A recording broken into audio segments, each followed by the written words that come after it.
आज बशीरा शाम को मेरे पास आया और कहने लगा, सर सर सर सर आपने सेल क्यों नहीं पढ़ाया अभी तक, उससे ज्यादा नंबर का आता है। तो मैंने उसे बोला, आज रात को मैं जागूंगा और तुमको सल पढ़ाऊंगा, ठीक है। तो मैं से हमारा शाहरुख खान, हमारा शाहरुख खान, हमारा शाहरुख खान, हमारा Shahrukh Khan multi cellular organism है, ठीक है। ये मेल मान के चलो, ये बशीरे की बाजू है, तो हमारे बशीरे की बाजू किससे बनी होगी, दैट इज सेल से बनी होगी, ठीक है। और यही सेल इसके अंदर फंक्शन भी। फोटो जो आपको दिख रहा है ये मेरा प्यारा अशरफ है, अशरफ नहीं है सर, ये क्या है, दैट इज ल्यूवन हॉक, चाचा रॉबर्ट हुक है। देखो कितना खूबसूरत है, कितना खूबसूरत है। रॉबर्ट हुक थोड़ा थोड़ा लड़की भी लगता है, देखा तुमने, गोरा गोरा लड़का लड़का लग रहा है, लड़की लग रही है। ये रॉबर्ट हुक है जिसने, बशीर साहब आपने दिया अंडा और वो अंडा दुनिया का सबसे बड़ा सेल है। गधे किधर ध्यान है तुम्हारा, इधर दो। दुनिया का सबसे बड़ा सेल ऑस्ट्रिच का एग होता है। सामने देखो, दो membrane, outer membrane, inner membrane. ये थैलाकाइड, थैलाकाइड, ठिल्ला ठिल्ला ठिल्ला ठिल्ला ठिल्ला ऊपर तक। तो इसको क्या बोला गया, इसको बोला गया दैट इज ग्रेना। और बहुत सारे ग्रेना, जो खाली जगह है उसको क्या बोला जाता है, that is stroma. Hi everyone, अस्सलाम वालेकुम व रहमतुल्लाहि व बरकातहू। नमस्ते, सत श्री अकाल, के हाल है।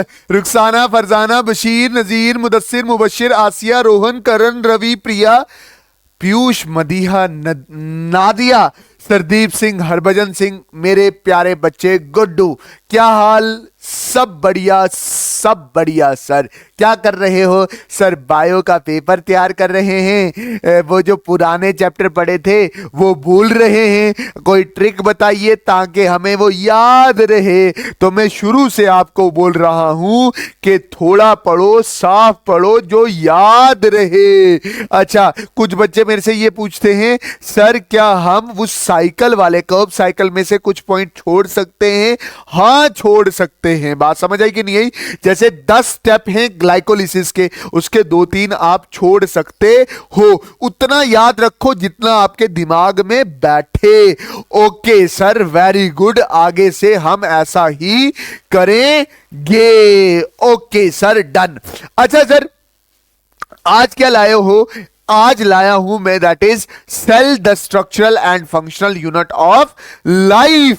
क्या बशीरे को ये चैप्टर आता है? बशीरे को cell the structure and functional unit of life नहीं आता। आज बशीरा शाम को मेरे पास आया और कहने लगा, सर सर सर सर आपने सेल क्यों नहीं पढ़ाया अभी तक, उससे ज्यादा नंबर का आता है। तो मैंने उसे बोला, आज रात को मैं जागूंगा और तुमको सेल पढ़ाऊंगा, ठीक है। तो मैं सेल लेके आ चुका हूं आपके सामने, the cell and the structural and functional unit of life. मैं आपको बहुत अच्छे से बोलूं ना, तो ये वाला चैप्टर ना आप बड़े छोटे होने से पढ़ रहे हो। कब से पढ़ रहे हो बशीर साहब? जब आप बहुत छोटे थे, 8th क्लास में थे। अच्छा, जैसे मैं अब एग्जांपल दे रहा हूं, मैं बोल रहा हूं जैसे कि हमारा घर की दीवार एक एक एक एक एक एक एक ईंट से बनी होती है, वैसे हमारा पूरा बशीरा एक एक एक एक सेल से बना होता है। वैसे ही हमारी पूरी नाजिया एक एक एक एक सेल से बनी होती है। तो जैसे इस वॉल की स्ट्रक्चरल और फंक्शनल यूनिट क्या है, that is eat, that is eta, that is eta. वैसे ही हमारी बॉडी का स्ट्रक्चरल एंड फंक्शनल यूनिट क्या है, सेल है, ठीक है। तो मैं इधर क्या लिखूंगा इंट्रोडक्शन में, cell is the structural and functional unit of life. हमारी बॉडी का स्ट्रक्चरल और फंक्शनल यूनिट ऑफ लाइफ होता है। ये हमारी बॉडी में स्ट्रक्चर भी होता है, मतलब मान के चलो ये बशीरे की बाजू है, तो हमारे बशीरे की बाजू किससे बनी होगी, दैट इज सेल से बनी होगी, ठीक है। और यही सेल इसके अंदर फंक्शन भी परफॉर्म कर रहे होंगे। जैसे मुझे कोई पूछे, ये मेरा मुंह है, ये चीक्स है, तो चीक किससे बनी होगी, चीक सेल से। और इस चीक सेल का फंक्शन क्या है, दैट इज म्यूकस को सिक्रीट करना। तो ये स्ट्रक्चर भी बना रहा है और ये इसका क्या है, फंक्शन भी है। होप आपको ये चीज क्लियर हुई होगी क्या, कि सेल हमारी बॉडी में स्ट्रक्चर भी बनाते हैं और हमारी बॉडी में फंक्शन भी परफॉर्म परफॉर्म करते हैं। अच्छा देखो ध्यान से, अगर मैं ध्यान से अच्छे से बोलूं ना तो ये जब पहली बार जब सेल डिस्कवर हुए तो माइक्रोस्कोप के अंडर की इमेज ये है, ठीक है। और एक चीज याद रखना कि सेल बड़े छोटे होते हैं, ये तभी डिस्कवर हुए जब माइक्रोस्कोप आपके पास डिस्कवर हो चुका था बशीर साहब, ठीक है। अच्छा फिर मैं आगे चल रहा हूं, मैं बोल रहा हूं discovery of cell. Discovery of cell किसने की? दैट इज रॉबर्ट हुक ने की। Discovered the cell in 1665। ये चाचा रॉबर्ट हुक है। देखो कितना खूबसूरत है, कितना खूबसूरत है। रॉबर्ट हुक थोड़ा थोड़ा लड़की भी लगता है, देखा तुमने, गोरा गोरा लड़का लड़का लग रहा है, लड़की लग रही है। ये रॉबर्ट हुक है जिसने पहली बार सेल को डिस्कवर किया था, ठीक है। एंटोनियो लिवन हॉक ने 1675 में, इसने 1665 में सेल को डिस्कवर किया। जो ये सेल डिस्कवर किया वो डेड सेल था, ठीक है। और जो फर्स्ट लिविंग सेल डिस्कवर किया वो किसने किया? ल्यूविन हॉक ने किया। कब किया? 1674 में। इन 1831 में रॉबर्ट ब्राउन ने डिस्कवर किया न्यूक्लियस। उसने बोला ये सेल है, इसके सेंटर में कुछ ना कुछ है, उस सेंटर को इसने क्या बोला? न्यूक्लियस बोला। ये फोटो जो आपको दिख रहा है ये मेरा प्यारा अशरफ है। अशरफ नहीं है सर, ये क्या है? That is Leeuwenhoek. अच्छा इसके बाद आई सेल थ्योरी, और सेल थ्योरी देने वाले थे दो साइंटिस्ट। कौन कौन सा? एक सचलीडन था जो जर्मन बॉटनिस्ट था और जो प्लांट्स पे काम किया करता था। क्या किस पे काम करता था? प्लांट्स पे काम करता था। एक सचवान था जो ब्रिटिश था, जोलॉजिस्ट था, और जो किस पे काम करता था? एनिमल्स पे काम करता था। इन 1838 में सेल थ्योरी आई। इसके दो पॉइंट्स बड़े याद रखे जाने वाले हैं। तो पहला पॉइंट क्या है? Every organism is made up of cell. के दुनिया का कोई भी ऑर्गेनिज्म, चाहे वो रुखसाना हो, फरजाना हो, बशीर हो, नजीर हो, आसिया हो, अफशा हो, स्काई हो, रोहन हो, करण हो, रैट हो, बिल्ली हो, चूहा हो, वो सारे किससे बने होते? सेल से बने होते। और दूसरा पॉइंट क्या? Every function in an organism is performed by cell. और हर एक फंक्शन कौन परफॉर्म करता है? सेल परफॉर्म करता है। बट इन दोनों से जब ये सवाल पूछा गया, ये हमारा सचलीडन है, ये सचवान है, इन दोनों से जब ये सवाल पूछा गया कि किस तरह से नए सेल बनते हैं, तो ये चुप हो गए। हमें नहीं पता किस तरह से नए सेल बनते, बट ये हमारी बॉडी के स्ट्रक्चर बनाते हैं और हमारी बॉडी में काम करते हैं। जैसे मेरा ब्रेन है, न्यूरॉन से बना हुआ है, और इसका काम क्या है? इसका काम है दैट इज सोचना। ठीक, होप आपको इतनी बात समझ आई होगी। अच्छा, कुछ ऑर्गेनिज्म ऐसे होते हैं जो सिर्फ एक सेल के बने होते, उनको बोलते हैं unicellular organism, made up of one cell. सिर्फ एक सेल के बने होंगे। जैसे आपके पास है, ये आपके पास क्या आ गया? एमीबा। फिर ये आपके पास आ गया दैट इज यूग्लिना। फिर ये आपके पास आ गया पैरामीशियम। तो ये कुछ ऐसे ऑर्गेनिज्म हो गए जो सिर्फ एक सेल के बने होते हैं। और कुछ ऐसे ऑर्गेनिज्म होते हैं जैसे हमारा शाहरुख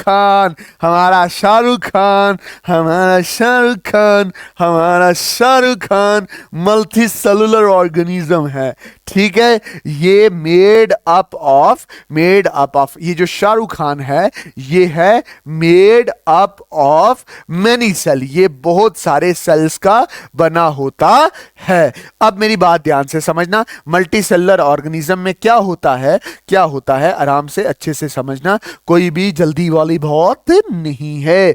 देखो इसमें क्या होता है, इसमें अगर आप ध्यान से देखो तो ये पूरा एक ऑर्गेनिज्म है। मान लो ये शाहरुख खान है, शाहरुख खान में डाइजेस्टिव सिस्टम उठाया मैंने, ऑर्गन सिस्टम है वो, उसका मैंने एक लीवर उठाया, वो ऑर्गन है। ऑर्गन किससे बना होगा? टिश्यू से। और टिश्यू किससे बना होगा? सेल से बना होगा। देखो सेल टिश्यूज बनाते हैं, टिश्यू ऑर्गन बनाते हैं, ऑर्गन ऑर्गन सिस्टम बनाता है, इसको और क्या बनाते हैं, ऑर्गेनिज्म बनाते हैं। इसको बोलते हैं सेल्स की ऑर्गेनाइजेशन, और अच्छे से बोलूं तो इसको बोलते हैं सेलुलर ऑर्गेनाइजेशन। होप आपको इतनी चीज क्लियर हुई होगी। अच्छा, ये 2 पॉइंट तो थे। इसके बाद हमारे पास आया मॉडर्न सेल थ्योरी। मॉडर्न, इसके बाद क्या आया, मॉडर्न सेल थ्योरी। ध्यान से अच्छे से समझना मॉडर्न सेल थ्योरी क्या थी। मॉडर्न सेल थ्योरी को देने वाला कौन था? मॉडर्न सेल थ्योरी को देने वाला था रूडोल्फ, DOLF, रूडोल्फ विर्चोफ ने ये सेल थ्योरी दी। उसने ये कहा, इसने ये सेम चीज रिपीट की, क्या कि एवरी ऑर्गेनिज्म, क्या कहा इसने, एवरी ऑर्गेनिज्म, कि हर एक ऑर्गेनिज्म क्या होगा, made up of the cell, के हर एक ऑर्गेनिज्म सेल का ही बना होता है, और सेल प्रीफॉर्म द फंक्शन, और सेल ही फंक्शन प्रीफॉर्म करते हैं इन एन ऑर्गेनिज्म, एक ऑर्गेनिज्म के अंदर सेल ही क्या करते हैं, फंक्शन परफॉर्म करते हैं। और इसने दूसरी चौथी चीज जो न्यू ऐड की सेल थ्योरी में, इसने कहा कि ये जो सेल होता है, ओल्ड सेल, ये डिवाइड करता है और हमारे पास न्यू सेल बनता है। हमारे पास क्या बनता है, नया वाला सेल बनता है। होप आपको इतनी चीज क्लियर हो गई होगी। अच्छा, इसके बाद वेरिएशन इन सेल, सेल में कुछ चेंजेस होते हैं। वेरिएशन इन सेल, जैसे शेप में चेंजेस होते हैं। कुछ शेप देखो, आप आराम से समझने की ध्यान से कोशिश करो। कुछ शेप होते हैं टेडपोल। टेडपोल का मतलब क्या हो गया, टेडपोल का मतलब क्या हो गया, जैसे एक सर लगा और पीछे क्या हो, टेल हो, हेड और टेल हो, ऐसा हमारा स्पर्म सेल होता है। और कुछ होते हैं दैट इज स्फेरिकल। स्फेरिकल का मतलब क्या हो गया, गोल आकार का। कुछ होते हैं thread like root hair cell हो गए। कुछ होते हैं column like ciliated epithelium cell हो गए। इसको क्या बोलेंगे, कॉलम, COLOUM, कॉलम लाइक। कुछ होते हैं स्फेरिकल वाइट ब्लड सेल्स। कुछ होते हैं डिस्क शेप, कुछ होते हैं डिस्क शेप और biconcave shape. Disc shape और बाई कॉनकेव शेप, इसको बोलते हैं रेड ब्लड सेल। और कुछ होते हैं स्पिंडल शेप, ऐसे शेप में होते हैं, इसको बोलते हैं मसल फाइबर। और कुछ ब्रांच होते हैं जिनको आप क्या बोलते हो, नर्व सेल्स बोलते हैं। अच्छा, मेरी बात ध्यान से समझना, साइज ऑफ द सेल। अगर आप एग ऑस्ट्रिच देखो, इसका साइज होता है तकरीबन 170 इंटू 130 मिलीमीटर। ये दुनिया में सबसे बड़ा सेल है। किसका, दैट इज शुतुरमुर्ग का अंडा। ऑस्ट्रिच का अंडा दुनिया का सबसे बड़ा सेल है। बशीर साहब, आपने दिया अंडा और वो अंडा दुनिया का सबसे बड़ा सेल है। गधे, किधर ध्यान है तुम्हारा, इधर दो। दुनिया का सबसे बड़ा सेल ऑस्ट्रिच का एग होता है। न्यूरॉन लंबे लंबे होते हैं, लॉन्गेस्ट सेल्स होते हैं, वो 1 मीटर के होते हैं। आरबीसी 7 to 9 माइक्रोन का होता है।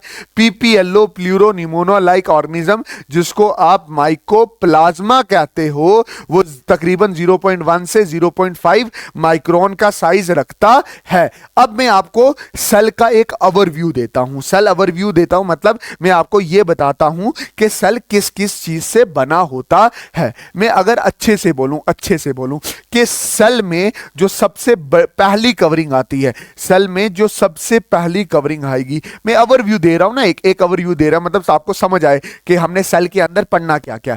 तो अगर मैं एक ओवरव्यू दूं तो सेल की जो सबसे पहली कवरिंग होती है उसको बोलते हैं सेल वॉल। अब ये कुछ सेलों में होती है और कुछ सेलों में नहीं होती। उसके बाद जो दूसरी कवरिंग होती है उसको बोलते हैं पीएम। मतलब प्लाज्मा मेम्ब्रेन, या मत बोलते हो प्राइम मिनिस्टर मोदी। और अगर आप ध्यान से देखो तो इसके अंदर जो जगह बच गई इसको बोलते हैं साइटोप्लाज्म। साइटोप्लाज्म में मैक्सिमम पानी ही होता है या मैट्रिक्स होता है।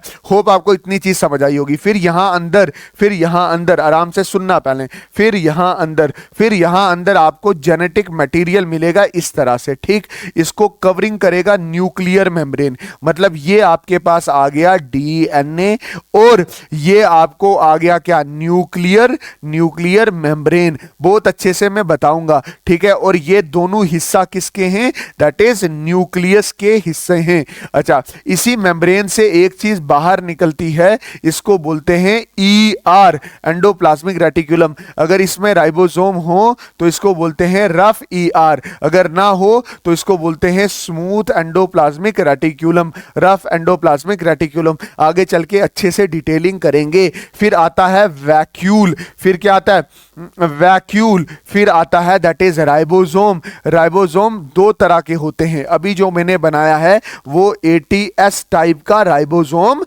है। अच्छा जी, ये बात मुझे अच्छे से समझ आ गई है मास्टर जी, ठीक, आनी भी चाहिए। फिर इसके बीच में और ऑर्गेनेली होती हैं, और कौन सी ऑर्गेनेली होती है, दैट इज माइटोचॉन्ड्रिया। माइटोकॉन्ड्रिया होता है बशीर साहब। फिर इसमें और ऑर्गेनेलीज होती हैं जिनको आप क्या बोलते हो, क्लोरोप्लास्ट। क्लोरोप्लास्ट, देखो कितनी सारी ऑर्गेनेलीज हैं। फिर आप ध्यान से देखो तो इसमें और होते हैं दैट इज सेंट्रियोल। तो कुल मिला के मुझे इतना समझ आ रहा है कि जो सेल है वो भी काफी सारी चीजों का बना होता है। और फिर इसके पास इस तरह से ऐसे दुम सी बाहर निकली होती है। इस दुम को क्या बोला जाता है, इस दुम को बोला जाता है फ्लैजिला। क्या बोलते हैं, फ्लैजिला। तो ये एक ओवरव्यू हो गया किसका, सेल्स का एक ओवरव्यू हो गया। होप आपको ये याद रहेगा। अच्छा, मेनली अगर आप सेल को देखो तो वो दो तरह के होते हैं। एक ये साइज में थोड़ा छोटा सा सेल है, दैट इज प्रोकैरियोटिक सेल। कौन सा सेल, प्रोकैरियोटिक सेल। और एक साइज में थोड़ा सा बड़ा है, इसको बोलते हैं यूकैरियोटिक सेल। होप आपको इतनी बात क्लियर होगी। अब मैंने प्रोकैरियोटिक सेल पढ़ना है। प्रोकैरियोटिक सेल अगर आप ध्यान से देखो, अच्छे से समझने की कोशिश करो, तो ये जो प्रोकैरियोटिक सेल है ये आपको मेनली कहां देखने को मिलेगा, मेनली आपको देखने को मिलेगा बैक्टीरिया में। कहां देखने को मिलेगा, मेनली आपको देखने को मिलेगा बैक्टीरिया में। होप आपको इतनी चीज क्लियर हुई होगी। अच्छा, अगर आप ध्यान से देखो इसकी जो पहली कवरिंग है, इसको बोला जाता है दैट इज सेल वॉल। क्या बोला जाता है, सेल वॉल। पहली कवरिंग को क्या बोला जाता है, इसकी सेल वॉल। और यहां पे जो इसकी सेल वॉल है ये किससे बनी होती है, made up of protein and sugar. तो इसको बोलते हैं पेप्टाइडो। ये प्रोटीन पार्ट हो गया, और ये जो ग्लाइकेन है ये क्या हो गया, दैट इज शुगर का पार्ट हो गया। और एक चीज और ध्यान में रखना, ये सेल को शेप प्रोवाइड करती है और ये परमिएबल होती है। परमिएबल का मतलब क्या हो गया कि इससे चीजें आसानी से अंदर बाहर जा सकती हैं। कुछ बैक्टीरिया ऐसे होते हैं, मैं ऐसे बता रहा हूं अभी आपको, मैं बोल रहा हूं कुछ बैक्टीरिया ऐसे होते हैं जिनके पास एक एडिशनल मेम्ब्रेन होती है। ऐसे ये एडिशनल मेम्ब्रेन होती है। इस एडिशनल मेम्ब्रेन का नाम है ग्लाइकोकैलिक्स। ठीक है, ये ग्लाइकोकैलिक्स दो चीजों से बनी होगी। एक बनी होगी प्रोटीन से, अगर प्रोटीन से बनी होगी तो उसको बोलने लग जाएंगे कैप्सूल। ठीक है, ये बैक्टीरिया ये जो कैप्सूल है ये अंदर से बन के बाहर आता है और ये टॉक्सिक होता है। अगर ये बैक्टीरिया किसी में जाए जिसमें कैप्सूल होगा तो वो उधर काफी सारे इफेक्ट काज कर सकता है, उस इंसान को बीमार कर सकता है। और अगर ये शुगर का बना हुआ तो इसको क्या बोलेंगे, दैट इज स्लाइम लेयर। और ये स्लाइम लेयर मतलब इसको बैक्टीरिया को दूसरे वाल के साथ अटैच करने में मदद करती है। Okay, okay sir. अच्छा, फिर है दूसरी मेम्ब्रेन। दूसरी मेम्ब्रेन कौन सी? जो आपको सेल मेम्ब्रेन के थोड़ी सी नीचे मिलेगी। आई एम वेरी सॉरी, थोड़ी सी क्या मिलेगी? नीचे मिलेगी। इस तरह से पहली लेयर ग्लाइकोकैलिक्स, फिर सेल वॉल, और फिर ऐसे थोड़ी सी नीचे मिलेगी। इसको बोलेंगे प्लाज्मा मेम्ब्रेन। याद रखना, प्लाज्मा मेम्ब्रेन के बारे में बताने वाला करेक्ट एक्सप्लेनेशन अभी तक जिसने दी है वो दी है सिंगर एंड निकोलसन ने, और इन्होंने दी है through a model known as fluid mosaic model. इसने कहा कि अगर पहली लेयर ग्लाइकोकैलिक्स है, दूसरी लेयर सेल वॉल है, तो तीसरी लेयर आई प्लाज्मा मेम्ब्रेन। बोलता है इस प्लाज्मा मेम्ब्रेन को थोड़ा सा कट करो और ऐसे लाओ, और फिर दोबारा इसको जूम करो। बोलता है जब आप जूम करोगे तो इसमें दो लेयर होंगी, और ये दो लेयर किससे बनी होंगी? Phospholipid by layer. इसमें ये किससे बनी होगी? फॉस्फोलिपिड बाई लेयर से बनी होगी। और थोड़ा जूम करने पे, क्या बोल रहा हूं, और थोड़ा सा जूम करने पे आपको ये पता चलेगा, और थोड़ा जूम करने पे पता चलेगा कि यहां पे फॉस्फोलिपिड के मॉलिक्यूल हैं इस तरह से। ठीक है। और थोड़ा सा जब जूम करोगे, ठीक है, ये मैं किसके मॉलिक्यूल बना रहा हूं? फॉस्फोलिपिड बाइलेयर के। ठीक है, और थोड़ा सा जूम करने पे, ठीक है, ये इस तरह से क्या होंगे? ये फॉस्फोलिपिड बाइलेयर के मॉलिक्यूल होंगे। और अगर आप ध्यान से देखो तो ये इसके अंदर इस तरह से एक प्रोटीन भी फिट होती है। इस प्रोटीन को बोलते हैं इंट्रिंसिक प्रोटीन। मतलब कि फॉस्फोबाइलिपिड लेयर होगा, मतलब ये बाइलेयर होगा, फॉस्फोलिपिड बाइलेयर तो होगा, बट बीच में आपको इंट्रिंसिक प्रोटीन भी देखने को मिलेगा, है ना। और कुछ ऐसे सरफेस के ऊपर ऐसे प्रोटीन भी देखने को मिलेंगे। इसको बोलेंगे पेरिफेरल प्रोटीन। क्या बोलेंगे इसको? Peripheral protein. ठीक है। अच्छा, अगर मैं फॉस्फोलिपिड का एक मॉलिक्यूल उठाऊं, ये वाला मॉलिक्यूल मैं उठाऊं, ठीक है, इसका क्या होता है? इसका हेड होता है, इसका ये होता है हेड। ठीक है, ये पानी से प्यार करता है, मतलब ये पानी से प्यार करता है। ठीक है, इसको बोलते हैं हाइड्रोफिलिक। ठीक है, और अगर आप दूसरा टेल देखो इसकी, ये देखिए टेल, ठीक है, ये क्या? TAIL tail. तो ये पानी से करती है नफरत, इसको पानी देखते ही चढ़ता है बट। ठीक है, जैसे बशीर को अशरफ देखते, जैसे अशरफ जब बशीर को देखता है तो उसको गुस्सा आता है, वैसे इसकी टेल जब पानी को देखती है तो इसको आता है गुस्सा।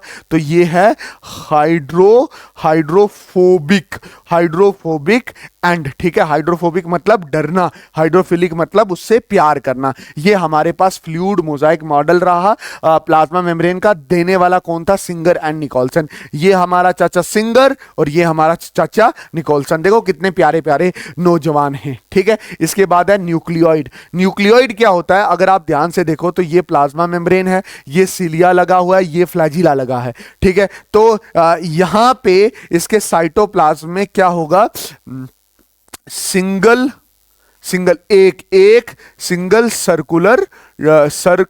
सर्कुलर डीएनए होगा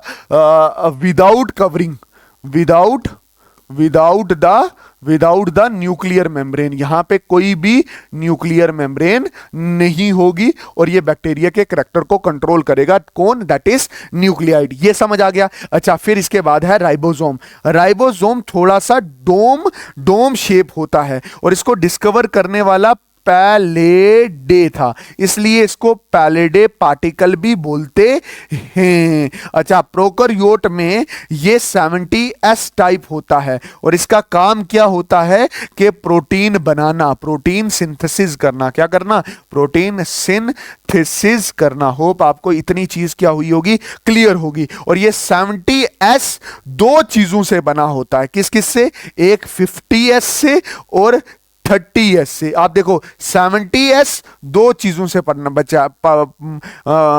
बना है, 30s और 50s। ये 30 और 50s तो 80 होना चाहिए, बट होता क्या है कि मान के चलो ये 30s है और ये 50s है, तो जब ये जुड़ते हैं तो इसका 10 वाला हिस्सा ये क्या कर लेता है, छुपा लेता है।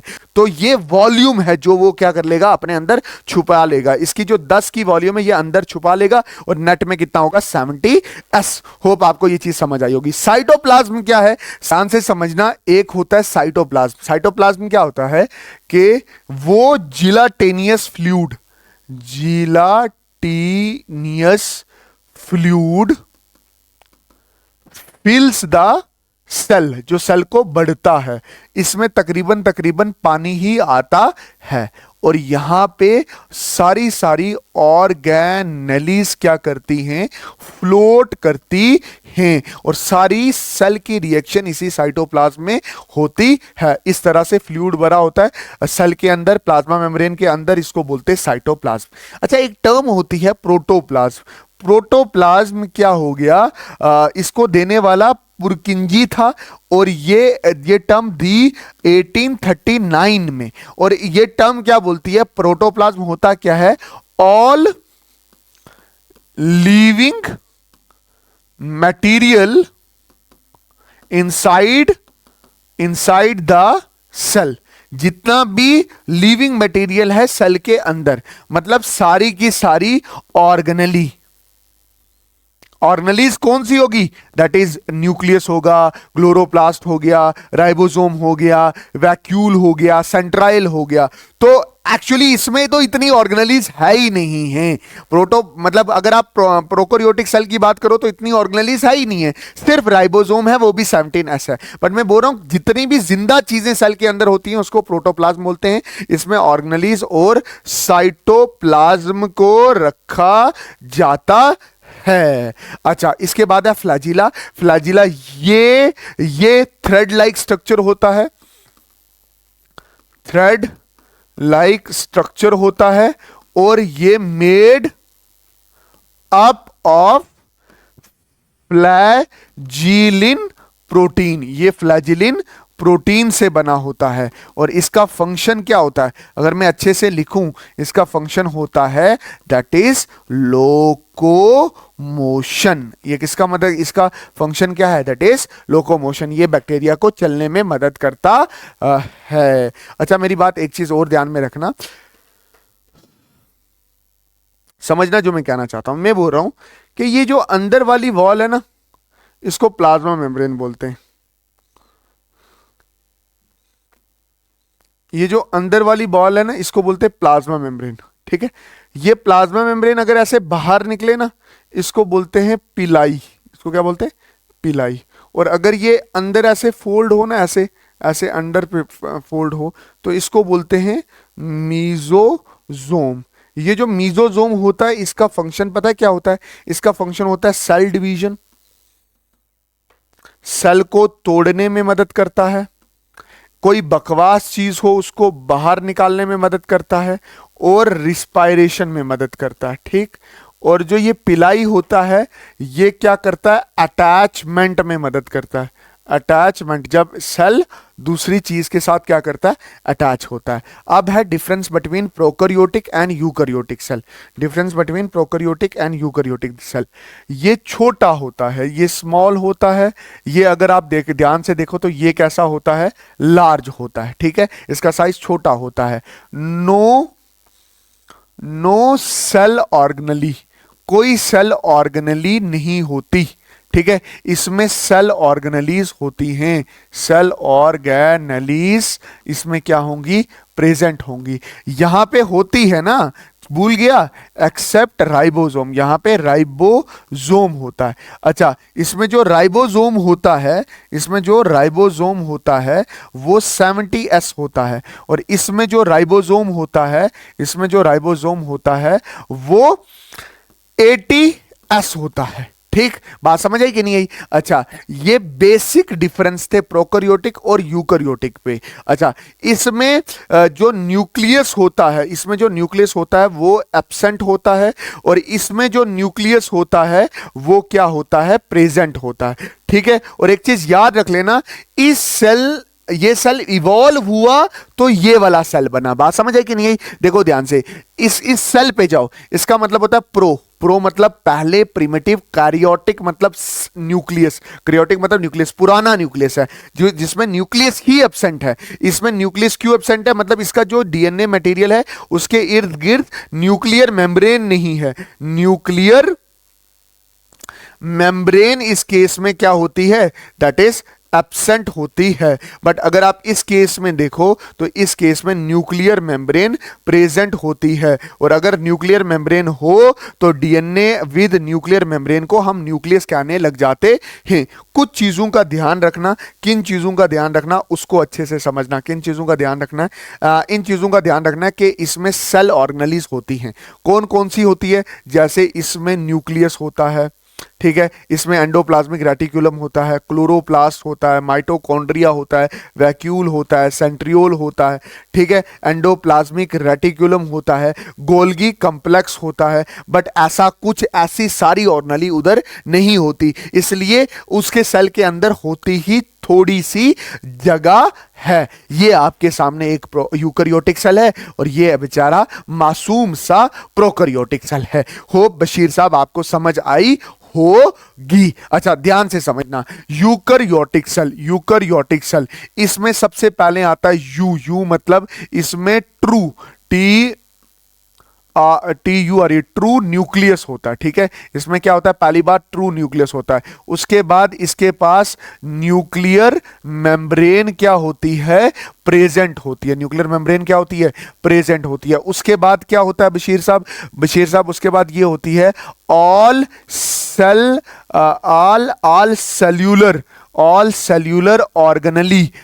सेल्यूलर ऑर्गेनेली क्या होती है? प्रेजेंट होती है। चाहे न्यूक्लियस हो, एंडोप्लाज्मिक रेटिकुलम हो, गोल्गी कॉम्प्लेक्स हो, लाइसोसोम हो, माइटोकॉन्ड्रिया हो, क्लोरोप्लास्ट हो, सेंट्रियोल हो, अच्छा उसके बाद वैक्यूल हो, ये सारी ऑर्गेनेली इसमें क्या होती है? प्रेजेंट होती है। इसका साइज क्या होता है? अगर आप इसके साइज पे जाओगे तो साइज थोड़ा सा बड़ा होता है या लार्ज होता है। और ये eukaryotic cell mainly plant cell इसकी एग्जांपल में दे रहा हूं, और एनिमल सेल इसकी मैं क्या दे रहा हूं? एनिमल सेल्स की भी मैं क्या दे रहा हूं? एग्जांपल्स दे रहा हूं। होप आपको ये वाली चीज क्या हुई होगी? क्लियर हुई होगी। देखो, nucleus, nuclear membrane, endoplasmic reticulum, Golgi complex, vacuole, chloroplast, mitochondria, food vacuoles, तो ये कितनी सारी चीजें हैं इस सेल के अंदर बशीर साहब। तो ये क्या हुआ? यूकैरियोटिक सेल हुआ। ठीक, अच्छा याद रखना, ये जो सेल वॉल है, ये सेल वॉल आप ध्यान से देखना, ये सेल वॉल फंजाई में होती है, जो किससे बनी होती है? काइटिन से बनी होती है। और फंजाई वाला सेल भी यूकैरियोटिक सेल होता है। ठीक है, ये प्रोटिस्टा में होती है, कुछ प्रोटिस्टा में होती है, जहां पे ये किससे बनी होती है? सेल्यूलोज से बनी होती है। और ये प्लांट्स में होती है, और प्लांट्स में भी ये किससे बनी होती है? दैट इज सेल्यूलोज से बनी होती है। अगर मैं एनिमल्स की बात करूं, किसकी बात करूं? एनिमल्स की बात करूं, तो यहां पे सेल वॉल क्या होगा? सेल वॉल एब्सेंट होगा। होप आपको ये चीज समझ आई होगी। अच्छा, ये चीज याद रखना, यहां की प्लाज्मा मेम्ब्रेन और प्रोकैरियोटिक सेल की प्लाज्मा मेम्ब्रेन बिल्कुल सेम है। मैं बोल रहा हूं plasma membrane of prokaryotic cell, plasma membrane of prokaryotic cell is same as that of eukaryotic cell. Hope आपको इतनी बात समझ आई होगी कि प्लाज्मा मेम्ब्रेन प्रोकैरियोटिक सेल और यूकैरियोटिक सेल की सेम होती है, इसलिए इसको क्या बोलते हैं? यूनिवर्सल मेम्ब्रेन कहते हैं। और यहां पे भी आप फ्लूइड मोजाइक मॉडल याद रखोगे और बोलोगे कि प्लाज्मा मेम्ब्रेन किससे बनी होती है? Plasma membrane is made up of PM is made up of phospholipid bilayer बात समझ आई कि नहीं आई? अच्छा इधर देखना ध्यान से, इसके बाद आता है न्यूक्लियस। इस न्यूक्लियस को मैं थोड़ा अच्छे से समझाऊंगा। ये मेरे पास सेल है, ठीक है, ये मेरे पास सेल है, ये न्यूक्लियर मेम्ब्रेन है, ठीक है, ये सेल, ये न्यूक्लियर मेम्ब्रेन है, और इसके अंदर ऐसे ऐसे ऐसे ऐसे ऐसे हमारा डीएनए पड़ा है।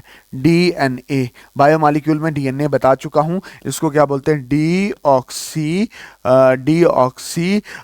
Ribo nucleic acid. होप आपको ये चीज क्लियर हुई होगी। यहां पे कुछ फ्लूइड होता है, यहां पे क्या होता है? कुछ फ्लूइड होता है, इसको बोलते हैं न्यूक्लियो प्लाज्मा, ठीक है। ये न्यूक्लियर मेम्ब्रेन के बीच में होल्स होते हैं, इनको बोलते हैं न्यूक्लियोपोर बोलते हैं, ठीक। अच्छा, ये डीएनए एक बहुत बड़ा लंबा धागा होता है, अगर आप इसको बाहर निकालो तो ये तकरीबन 2 मीटर का होता है, इसलिए ये फोल्ड होता है, और ये फोल्ड होता है तो ये क्या बनाता है? That is chromosome. ये ऐसे गुच्छी बनाता है, ऐसे ऐसे ऐसे फोल्ड हो जाता है, इसको क्या बोलते हैं? क्रोमोसोम। जो क्रोमोसोम है इसके सेंटर पार्ट को बोलते हैं सेंट्रोमियर। क्या बोलते हैं इसको? सेंट्रोमियर। और यहां पे एक प्रोटीन जैसा स्ट्रक्चर लगा होता है, इसको बोलते हैं काइनेटोकोर। होप आपको ये चीज समझ आई होगी न्यूक्लियस की। और न्यूक्लियस में होता है डीएनए, और डीएनए हमारे सारे करैक्टर को कंट्रोल करता है। मैं इतना गोरा क्यों हूं, मेरे बाल इतने गले क्यों हैं, मेरा नाक क्यों मोटा है, मेरी दाढ़ी क्यों घनी है, मेरे हाथ क्यों काले हैं, ये देखो मेरा हाथ यहां से क्यों काला है, ये सारे करैक्टर कंट्रोल करने वाला डीएनए ही है। डीएनए डबल स्ट्रैंडेड होता है, ये मैंने बहुत अच्छे से आपको बता रखा है, ठीक। अच्छा, मेरी बात ध्यान से समझना। होता क्या है कि देखो ये न्यूक्लियस है, आराम से सुनना जो मैं बोल रहा हूं, ये हमारे पास न्यूक्लियस है, ये हमारे पास न्यूक्लियस है, और ये न्यूक्लियस की मेम्ब्रेन थोड़ी सी एक्सटेंड करती है और हमें क्या बना के देती है? दैट इज एंडोप्लाज्मिक रेटिकुलम बना के देती है। मैं आपको क्या बोल रहा हूं, आराम से समझना। मैं बोल रहा हूं कि ये न्यूक्लियस की मेम्ब्रेन है, ये न्यूक्लियस की क्या है? मेम्ब्रेन है, ठीक है। और एक मेम्ब्रेन यहां से ऐसे एक्सटेंड करती है और हमें क्या बना के देती है? That is endoplasmic reticulum. तो कोई ये बोले कि एंडोप्लाज्मिक रेटिकुलम कहां से बनता है, तो ये लिख देना कहां से बनता है? न्यूक्लियर के मेम्ब्रेन से बनता है। और आप अच्छे से ध्यान से समझना, ये 2 तरह का हो सकता है। अगर आप ध्यान से समझो, अगर किसी जगह इस एंडोप्लाज्मिक रेटिकुलम पे ऐसे राइबोसोम प्रेजेंट हुए, क्या हुए? राइबोसोम प्रेजेंट हुए, तो ये वाला जो हिस्सा हो जाएगा वो हो जाएगा कौन सा? That is rough endoplasmic reticulum. इसको RERB बोलते हैं। और ये क्या बनाएगा? आपके लिए प्रोटीन बनाएगा। क्या बनाएगा? प्रोटीन बनाएगा। और एक हिस्सा ऐसा होगा जिसमें राइबोसोम नहीं होंगे, है ना, राइबोसोम नहीं होंगे, उसको वो स्मूथ हो जाएगा, उसको बोलेंगे स्मूथ एंडोप्लाज्मिक रेटिकुलम, और ये आपके लिए लिपिड बनाएगा, ठीक है। अब ध्यान से देखो, यहां पे बने लिपिड और यहां पे बना प्रोटीन। अब ये प्रोटीन भी बन रहा है, लिपिड भी बन रहा है, और किसकी वजह से बन रहा है? इसके लिए जो ऑर्डर होगा, वो ऑर्डर कहां से आएगा? वो ऑर्डर आएगा जी हमारा ये अंदर बैठा हुआ डीएनए ऑर्डर देगा रफ एंडोप्लाज्मिक रेटिकुलम के तू प्रोटीन बना, और ये ऑर्डर देगा स्मूथ एंडोप्लाज्मिक रेटिकुलम को कि भाई तू लिपिड बना। मतलब सेल का बादशाह कौन? बशीरा मतलब डीएनए जो बोलता है वही छोटा है सेल में, ठीक। अच्छा, मेरी बात ध्यान से समझना। ये हमारे पास राइबोसोम है। ये जो राइबोसोम है, राइबोसोम इज डिस्कवर्ड बाय पैलेडे, और इसलिए इसका नाम क्या है? पैलेडे पार्टिकल। इसलिए इसको क्या बोलते हैं? पैलेडे पार्टिकल। और ये करता क्या है? ये करता है प्रोटीन सिंथेसिस। और इसका स्ट्रक्चर कैसे होता है, अगर आप ध्यान से देखो तो ये डोम शेप होता है। और यूकैरियोटिक के केस में जो ये राइबोसोम होता है ये 80S होता है। इसकी दो सब यूनिट होती हैं, एक 40S वाली और एक 60S वाली। अब 40-60 मिला के कितना बनता है 100, बट 100 नहीं होगा। क्यों? क्योंकि इसका जो 20 वाला हिस्सा है वो इसके अंदर छुप जाता है, इसका जो 20 वाला हिस्सा है वो अंदर छुप जाता है। और ये जो 60 है और ये जो 40 है, 60 और 40, 20 अंदर छुप गया तो सामने कितना आ रहा है, सामना ये वाला 20 और ये कितना हो गया था, दैट इज 60। 20 और 60 कितना हो गया 80S। ये कितना नजर आ रहा होगा 80S। होप आपको ये चीज समझ आई होगी। और एक चीज समझ लेना, क्या चीज समझ लेना कि ये किस किस का बना होगा, ये बना होगा भाई साहब प्रोटीन का बना होगा। और दूसरी चीज यहां पे क्या होगी, आरएनए का बना होगा। आरएनए क्या होता है, राइबो न्यूक्लिक एसिड होता है, बायोमॉलिक्यूल में मैंने आपको अच्छे से पढ़ा रखा है। ठीक, अच्छा मेरी बात ध्यान से समझना। ये जो गोल्गी कॉम्प्लेक्स होता है इसको डिस्कवर्ड किया था कैमिलो गोल्गी ने। ठीक है, ये इसको ट्रैफिक जंक्शन बोलते हैं, ट्रैफिक जंक्शन बोलते हैं इसको, क्या बोलते हैं ट्रैफिक जंक्शन। और ये करता ये क्या है, ये पैकेजिंग करता है, पैकेजिंग करता है ताकि कोई चीज खराब ना हो। ठीक है, इसके दो फेस हैं, इसके कितने फेस हैं, इसके कितने फेसेस हैं, दो फेसेस हैं। एक ये वाला फेस है, इसको क्या बोला जाता है, that is concave face. Concave face, यहां से चीज अंदर जाती है पैक होने के लिए, क्या होने के लिए, पैक होने के लिए।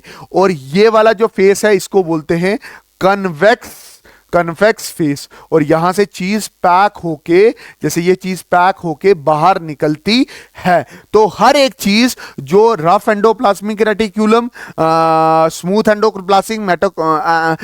एंडोप्लाज्मिक रेटिकुलम बनाती है, वो इधर पक्का दर्शन देती है पैकेजिंग के लिए ताकि वो खराब ना हो। इवन के यहां से मान लो कि ये ऐसे एंजाइम्स हैं, ऐसे प्रोटीन्स हैं जो कुछ देर के बाद खराब हो जाएंगे तो ये पैक होके बाहर निकलती है।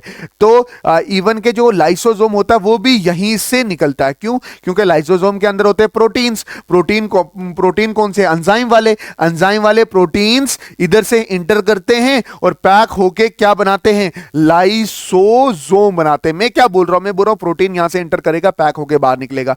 एंजाइम भी प्रोटीन है तो ये यहां से इंटर करेगा, पैक होके बाहर निकलेगा। अगर एंजाइम अंदर होंगे तो उसी को क्या बोलेंगे, लाइसोसोम। तो लाइसोसोम क्या है, ठीक है, लाइसोसोम पहले तो बात यह है कि लाइसोसोम का दूसरा नाम याद रखना, इसको बोलते हैं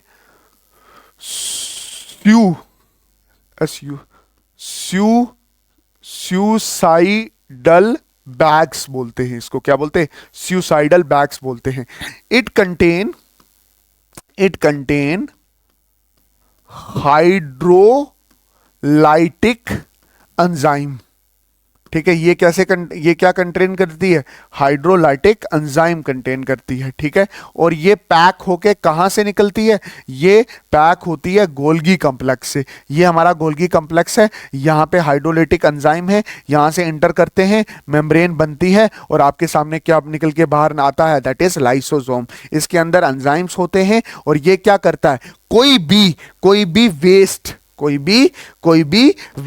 भी वेस्ट होगा, आराम से समझना। मान लो कि ये कोई वेस्ट है, मान लो कि ये ऐसी ऑर्डिनरी है जो खराब हो गई है, तो होगा क्या, होगा ये कि वहां से जितने भी लाइसोसोम होंगे इसको घेरेंगे, अपना एंजाइम निकालेंगे और कहां फेंक देंगे, इसके ऊपर, और इसको पूरी तरह से क्या कर देंगे, नष्ट कर देंगे, डिस्ट्रॉय कर देंगे। और ये डाइजेस्ट हो जाएंगे, खुद भी मर जाएंगे और दूसरे को भी मार देंगे। इसी तरह से है हमारे पास माइटोकॉन्ड्रिया, और माइटोकॉन्ड्रिया का दूसरा नाम है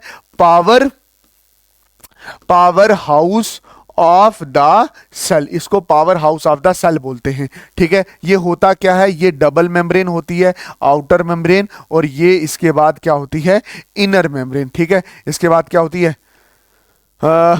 inner membrane, outer membrane, OM और इनर मेम्ब्रेन, और इसके अंदर जो होता है उसको बोलते हैं मैट्रिक्स, ठीक है। और इसके अंदर क्या कौन सी रिएक्शन चलती है, रिस्पायरेशन वाली रिएक्शन चलती है, जिसमें क्या होता है, खाना C6H12O6 ऑक्सीजन के साथ मिलता है, कार्बन डाइऑक्साइड बनता है, वाटर बनता है, और साथ में 36 ATP निकलती ही है। और ये जो 36 ATP निकलती है, इसकी वजह से इसको power house of the cell बोला जाता है। क्यों? क्योंकि 36 ATP ही एनर्जी यूज होती है हमारे सेल में, और सेल हमारा बाकी के फंक्शन परफॉर्म करता है। तो हमारे सेल को जो एनर्जी प्रोवाइड करता है वो हमारा माइटोचॉन्ड्रिया है, that is power house of the cell. मतलब बशीर साहब, अगर आपसे कोई पूछे power house of the cell कौन सा है, दैट इज माइटोकॉन्ड्रिया, क्योंकि उसमें रिस्पायरेशन होती है। और एक चीज याद रखना, ऐसे याद रखना,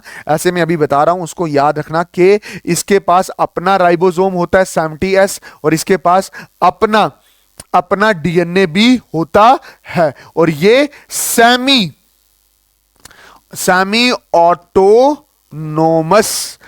ऑटोनोमस ऑर्गेनेली है। होप आपको इतनी बात क्या हुई होगी, क्लियर हुई होगी। और ये ऐसा नहीं लग रहा जैसे कि ये छोटा सा बैक्टीरिया है यूकेरियोटिक में। अब मैं ये बात बहुत बड़ी कर रहा हूं, ध्यान से समझना। बैक्टीरिया में भी क्या होता था, बैक्टीरिया में भी अपना DNA होता था, ठीक है, और अपना राइबोसोम्स होता था 70S टाइप, ऐसे ही होता था, और उसकी मेम्ब्रेन्स होती थी। मतलब कहीं ना कहीं प्रोकैरियोटिक सेल मॉडिफाई हुए और वो माइटोकॉन्ड्रिया जैसी ऑर्गेनेली बनी, और उसके इर्द गिर्द भी और सारी ऑर्गेनेलीज बनी, और एक नए एडवांस सेल ने जन्म दिया, जिसको आप क्या बोलते हो, यूकेरियोटिक सेल। प्लास्टिड भी एक नए तरह के ऑर्गेनेलीज होते हैं जो केवल और केवल प्लांट सेल्स में होते हैं। 3 तरह के प्लास्टिक्स होते हैं। एक है ल्यूकोप्लास्ट जो स्टोरेज करते हैं, प्रोटीन को स्टोर करेंगे तो एल्यूरो बोलेंगे, स्टार्च को बोलेंगे तो अमाइलो बोलेंगे, ऑयल को बोलेंगे तो एल्यूरो बोलेंगे, ठीक है, एल्यूरो बोलेंगे, ठीक है। क्रोमोप्लास्ट प्लांट को कलर प्रोवाइड करते हैं, जैसे कैरोटीन या जेंथोफिल। आपने देखा होगा टमाटर का शुरू का कलर ग्रीन होता है, बाद में जब वो पक जाता है तो रेड कलर का हो जाता है। बशीर साहब एक सवाल का जवाब दीजिए कि क्यों टमाटर पहले ग्रीन कलर का होता है और फिर लाल हो जाता है? क्यों आम पहले ग्रीन कलर का होता है, बाद में मैंगो बाद में येलो कलर का हो जाता है? क्यों मिर्ची पहले ग्रीन कलर की होती है, बाद में रेड कलर की हो जाती है? बशीर लिख के आपने कमेंट सेक्शन में इसका आंसर देना है। इसके बाद एक और प्लास्टिड होता है जिसको बोलते हैं क्लोरोप्लास्ट, और क्लोरोप्लास्ट का स्ट्रक्चर मैं आपको पहले भी बहुत बार पढ़ा चुका हूं। बस ये याद रखना कि क्लोरोप्लास्ट में क्या होता है, एक ऐसी ऑर्गेनेली है जो किस में प्रेजेंट होती है, वो केवल और केवल प्लांट सेल में प्रेजेंट होती है। इसमें 2 मेम्ब्रेन होती हैं, एक आउटर मेम्ब्रेन, एक क्या है, आउटर मेम्ब्रेन, और दूसरी कौन सी है, दैट इज इनर मेम्ब्रेन। एक आउटर है और दूसरी कौन सी है, दैट इज इनर मेम्ब्रेन। और एक चीज का पूरा ध्यान रखना, जो खाली जगह होती है उसको इस केस में स्ट्रोमा कहते हैं, है ना। और इधर ये थैलाकॉइड होते हैं, ये थैलाकॉइड, ये क्या होते हैं, थैलाकॉइड, ठीक। और थैलाकॉइड जब जुड़ जाते हैं तो वो क्या बनाते हैं, ग्रेना बनाते हैं। और ऐसे बहुत सारे ग्रेना होते हैं इसके अंदर, और एक ग्रेना दूसरे ग्रेना के साथ जुड़ा होता है with the help of stromal lamellae. इसके अंदर अपना राइबोसोम होता है जिसको क्या बोला जाता है, 70S, और इधर क्या होता है, दैट इज RNA भी होता है। होप आपको ये कंसेप्ट क्लियर हुआ होगा। ये आपके सामने देखो, 2 membrane, outer membrane, inner membrane, ये थैलाकॉइड ठिल्ला ऊपर तक, तो इसको क्या बोला गया, इसको बोला गया दैट इज ग्रेना। और बहुत सारे ग्रेना, जो खाली जगह है उसको क्या बोला जाता है, दैट इज स्ट्रोमा, ठीक है। ये भी सेमी ऑटोनोमस ऑर्गेनेली होती है, ये भी क्या होती है, सेमी ऑटोनोमस, मतलब ये खुद से डिवाइड हो सकती है। इसके अंदर फोटोसिंथेसिस चलती है।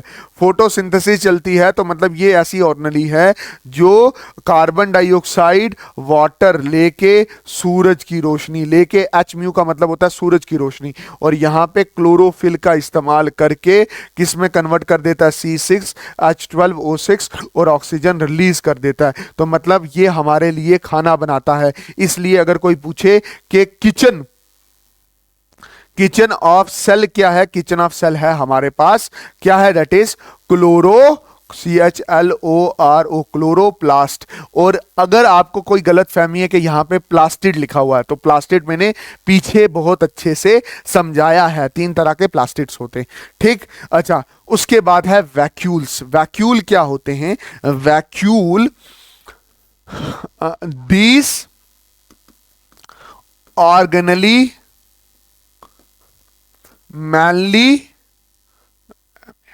मैनली कंटेन, इसमें मैनली क्या होगा, मैनली कंटेन द वाटर, इसमें मैनली क्या होगा, पानी होगा, क्या होगा, पानी। और इसकी जो कवरिंग होगी उसको बोलेंगे टोनोप्लास्ट। और ये ज्यादातर ये किस में प्रेजेंट होता है, ये ज्यादातर प्लांट सेल में प्रेजेंट होता है। ज्यादातर किस में प्रेजेंट होता है, प्लांट के सेल में प्रेजेंट होता है, क्योंकि प्लांट सेल में ब्लड तो होता नहीं है, प्लांट में खून नहीं होता, तो वहां पे पानी ही चीजों को एक जगह से दूसरी जगह पे लेके जाता है। तो वहां पे ये वैक्यूल बहुत इंपॉर्टेंट रोल अदा करता है। इसके बाद है सेंट्रोजोम। ये जो सेंट्रोजोम होता है ये सिर्फ एनिमल्स में होता है, पहली बात, ठीक है। ये 2 सेंट्रियोल होते हैं। कितने सेंट्रियोल होते हैं, 2 सेंट्रियोल होते हैं, एक दूसरे के हमेशा क्या होंगे, परपेंडिकुलर होंगे, ठीक है। अगर मैं एक सेंट्रियोल को अलग करता हूं, ये मैंने अलग किया, फिर इसको मैंने खड़ा कर दिया, फिर इसको मैंने जूम किया तो वो मुझे ऐसे नजर आया, और जब मैंने इसको ऐसे कट किया और सामने बताया तो ये इसका स्ट्रक्चर कैसा दिखा, काट व्हील जैसा दिखा। और ये किससे बना होता है, मेड अप ऑफ प्रोटीन। किससे बना होता है, प्रोटीन से बना होता है। अच्छा, ध्यान से देखो तो इसमें कितने प्रोटीन है, सेंटर में कोई प्रोटीन नहीं है, 0 प्रोटीन एट सेंटर। बट इधर देखो कितने प्रोटीन है, 1 2 3 4 5 6 7 8 9, है ना। तो पेरीफेरी में प्रोटीन कितनी है, 9 प्रोटीन हैं। अच्छा, इसके ऊपर एक्स्ट्रा कोई भी कवरिंग नहीं होती। और ये एनिमल सेल को डिवीजन में मदद करता है। डिवीजन मतलब उसको डिवाइड करने में बड़े अच्छे से मदद करता है। अगला पॉइंट समझो, अगला होता है फ्लैजिला एंड सीलिया। मेरी बात ध्यान से समझना, फ्लैजिला और सीलिया, अगर मतलब ध्यान से देखना, फ्लैजिला और सीलिया क्या काम करते हैं वो चीज अच्छे से समझना। फ्लैजिला और सीलिया काम करते हैं सेल को लोकोमोशन का, मतलब सेल को एक जगह से दूसरी जगह मूव करवाने का। अगर लेंथ शॉर्ट हो तो उसको बोलते हैं सीलिया, ये क्या होगी, शॉर्ट लेंथ। अगर लेंथ शॉर्ट हो तो उसको बोलते हैं सीलिया। अगर लेंथ लंबी हो, अगर लेंथ क्या हो, लंबी हो, लॉन्ग हो, तो उसको बोलते हैं फ्लैजिला। दोनों का मेन स्ट्रक्चर एक ही जैसा है, both are made up of protein. और दोनों किससे बनी होती हैं, प्रोटीन से ही बनी होती हैं। अब मेरी बात ध्यान से समझना, मैं बोल रहा हूं कि मैंने इसको कट किया तो इसको कट करके मैंने इधर लाया, और फिर मैंने इसको थोड़ा सा जूम किया तो वो मुझे ऐसा दिखा।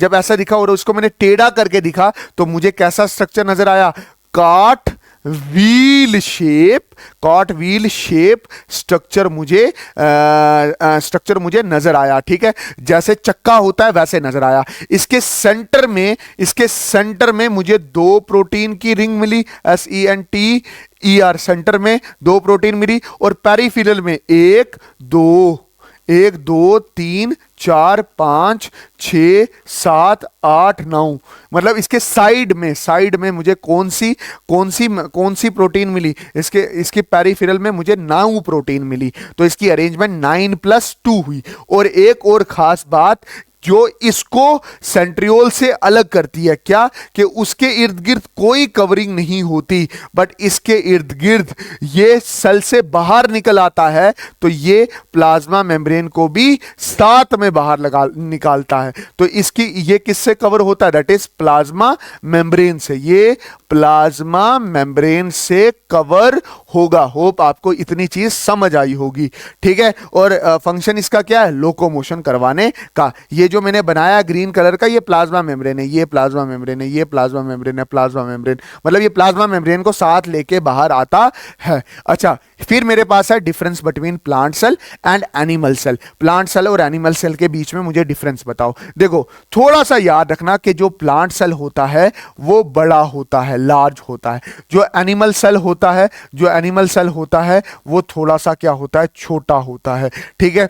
इसमें सेल वॉल प्रेजेंट होती है, इसमें सेल वॉल क्या होती है? एब्सेंट होती है, ठीक। अच्छा, ये फोटोसिंथेसिस करता है तो इसमें क्लोरोप्लास्ट प्रेजेंट होता है, प्लस एनएसटी का मतलब प्रेजेंट होता है, और यहां पे क्लोरोप्लास्ट एब्सेंट होता है। समझ आया कि नहीं आया? फिर आप ध्यान से देखना, इसमें सेंट्रियोल, मैंने अभी बताया ना सेंट्रियोल क्या होता है, जो सेल को डिवाइड करता है। इसमें सेंट्रियोल एब्सेंट होता है और इसमें सेंट्रियोल क्या होता है?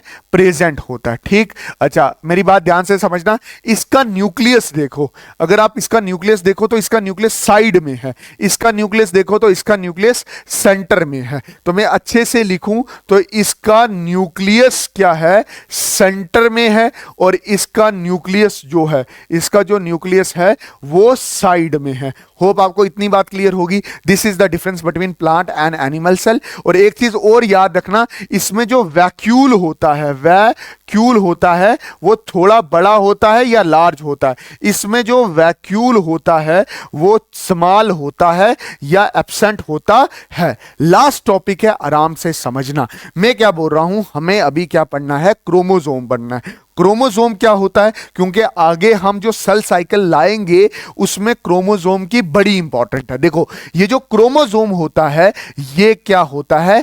कंडेंस फॉर्म ऑफ डीएनए होता है। मेरी बात अच्छे से समझना। देखो, मेरा न्यूक्लियस है, इसकी न्यूक्लियर मेम्ब्रेन है, इसके अंदर डीएनए है, ये बहुत लंबा है 2 मीटर। इसको कंडेंस करते तो क्या बनता है? क्रोमोसोम। इसके सेंटर पॉइंट को बोलते हैं सेंटरमियर, और यहां पे एक हुक लाइक स्ट्रक्चर होता है प्रोटीन का बना हुआ, इसको बोलते हैं काइनेटोकोर। मैं बोल रहा हूं ये क्रोमोसोम है। अब टाइप्स ऑफ क्रोमोसोम है, टाइप्स ऑफ क्रोमोसोम। अगर ये सेंट्रोमियर बॉडी के बिल्कुल बीचों बीच है, इसको बोलते हैं मेटासेंट्रिक क्रोमोसोम। अगर थोड़ा सा ऊपर है, सब मेटासेंट्रिक क्रोमोसोम। अगर और ऊपर है तो एक्रोसेंट्रिक क्रोमोसोम, और अगर एंड पे है तो टीलोसेंट्रिक क्रोमोसोम। होप आपको ये वाला लेक्चर भी बहुत अच्छे से पसंद आया होगा। मैंने बहुत एनर्जी डाल के cell the structure and functional unit of life आपके सामने रखा है। बहुत सारे लेक्चर्स को आप बहुत ज्यादा प्यार दे रहे हो। इस लेक्चर में थोड़ा बशीरा और नजीरा कम हुआ है, बट मेरे दिमाग में यह चल रहा था कि बच्चे को पूरा कंटेंट मिलना चाहिए छोटे से टाइम में, लेक्चर भी शॉर्ट होना चाहिए। और क्योंकि मतलब मैं अच्छे से बोलूं तो अभी मुझे इस चीज की टेंशन ज्यादा है कि आपका सिलेबस कंप्लीट हो जाए और आपको अच्छे से प्रिपेयर हो जाए। तो प्लीज हाथ जोड़ता हूं, अच्छे से पढ़ लीजिएगा। बशीरा नाजिया से दूर रहिएगा, अशरफ पिंकी से दूर रहिएगा, राहुल प्रकाश से दूर रहिएगा। सर ये क्या बोल दिया आपने? चलो कुछ नहीं होता, मिलते हैं किसी और नई वीडियो में। तब तक के लिए अल्लाह हाफिज, अल्लाह राखा, शुभ रात्रि। नोट्स जो हैं वो टेलीग्राम में है, टेलीग्राम का लिंक डिस्क्रिप्शन में है। तब तक के लिए अल्लाह हाफिज, अल्लाह राखा, जय हिंद, वंदे मातरम।